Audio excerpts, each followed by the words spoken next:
Hi guys, Black is here. And I'm watching the video of some truck pulling a double trailer. It was supposed to be hauling, I think they said rocks or gravel or whatever. Anyway, he went through a few intersections, hitting a few cars, and eventually crashing into a damn dealership. The truck burst into flames and set some other cars on fire, and I think they say the building also. Not the whole building, but some of the building. Now, they say the driver survived without any injury. Good for him. Now, someone left a comment, some want to be truck driver, said, oh, the truck driver, he was so brilliant in not killing anyone. I have a better word for that truck driver. I call him a stupid mother father. So why am I being so mean to that driver? He should not have been on the road in the first place. He had bad brakes before he got to that intersection. He knew he had bad brakes before he got to the intersection. But because he probably didn't care or he didn't want to lose his job, he continued to drive a truck with bad brakes. Now, whenever I leave a comment on a video like this, I always get a bunch of people who claim they are truck drivers, right? And they try to tell me that good brakes fail. And the funny thing, if you read the comments, if you are a real truck driver and you read their comments, you realize they don't know what the hell they are talking about. You know, one guy, it wasn't on that video, it's an old video of this truck driver carrying, it was a tractor and trailer dump truck.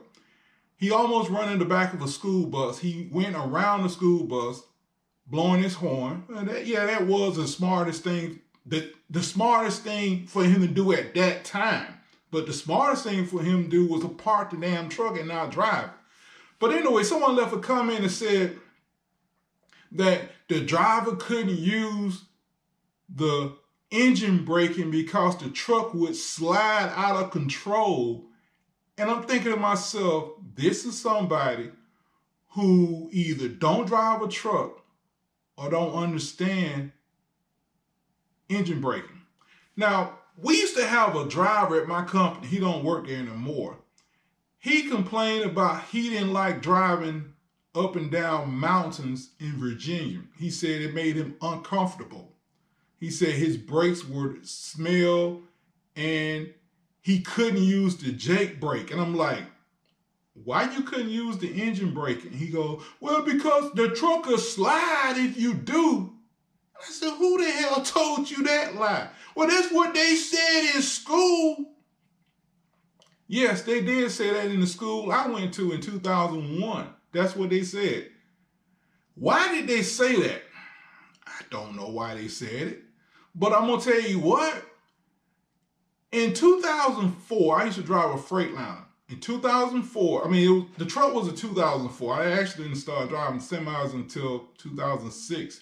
But anyway, the truck was a 2004 Freightliner. I'm telling you this so you'll know. I used to go down this hill in Tennessee. It was inside a facility or whatever. But every so often, there will be water on this hill. And the hill was real slippery. The hill was so slippery that if you go up or down the hill, well, actually, if you go up the hill, if you gave the truck too much power, it would spin, okay? If you come down the hill, you're only doing like 10 or 15, actually, you're only doing like 10 or 15 miles per hour, so it wasn't like you were going that fast. But if you go down the hill, and I found out if I turn on the Jake brake, the tires would slide. But guess what? The computer would turn off the Jake brake. As soon as one tire slipped, it would turn the Jake brake off. Okay? So again, this was 2004. We in 2021? I'm sure if they had anti-slide Jake brake computer back then, I'm sure they got it in trucks now. But the point I'm making is, the truck never slid out. The only way that you have two axles. And again, a lot of people don't know this. You have two axles in the back of a lot of semis, okay? Those two axles are not locked together. Yes, they both get power, but it's sort of kind of like an open rear end. They both don't get power. In other words, if one axle, for whatever reason, run into a hole where it don't get traction, all the power go to that axle. If the back axle run into a hole, all the power will go to that axle. It's like an open rear end.